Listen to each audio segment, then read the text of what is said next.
Attention, je donne une opinion sur un sujet, ça ne veut pas faire l'unanimité, surtout si vous êtes dans le bien-être. Ah, si vous êtes dans le bien-être, ça ne va pas vous plaire, je le dis d'entrée. Donc peut-être vaut mieux que vous passiez cette vidéo. Voilà, c'est bon? Ok.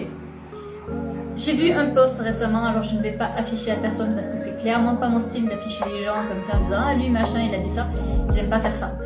J'ai vu passer un post d'une personne qui est niveau Reiki 3.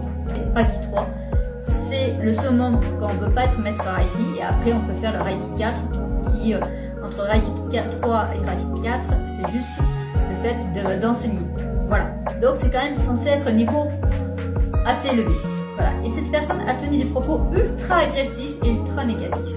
Je ne comprends pas comment on peut être prof de yoga, psychothérapeute, etc.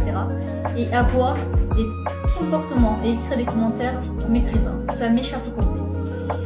Juste si vous êtes dans le bien-être, si vous êtes prof de yoga, faites une thérapie.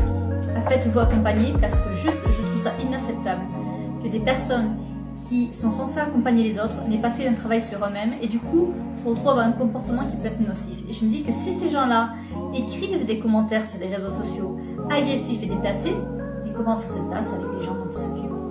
Quand cette dame fait des séances à Reiki, comment ça se passe? Est-ce qu'au final elle sourit devant les gens mais au fond d'elle, elle juge la personne? Dans ce cas, ça va être catastrophique. Et c'est la séance qu'elle va faire. Comment va-t-elle faire pour accompagner les gens? Et j'avoue que ça me met hors de moi parce que c'est pas la première personne que je vois faire ce genre de choses.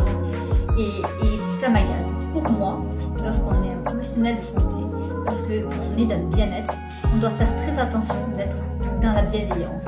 Et j'ai bien dit, et je dis bien attention, 100% de la bienveillance. Et oui, je l'ai dit 100%. On ne doit pas être dans le jugement. Quelles que soient les personnes qui viennent me voir en cabinet, j'accueille toujours leurs problèmes, je ne les juge jamais. Je suis là pour les accompagner, pour les aider au mieux, en aucun cas pour les juger. Si vous êtes dans le bien-être et que vous avez l'habitude, dans votre métier, de faire ces choses-là et de prendre de la hauteur, et de ne pas être dans le jugement et dans l'accueil par rapport aux bons sentiments des gens, alors je ne vois pas pourquoi vous vous retrouviez à écrire des choses agressives sur les réseaux sociaux. Et pour moi, ça me paraît incohérent.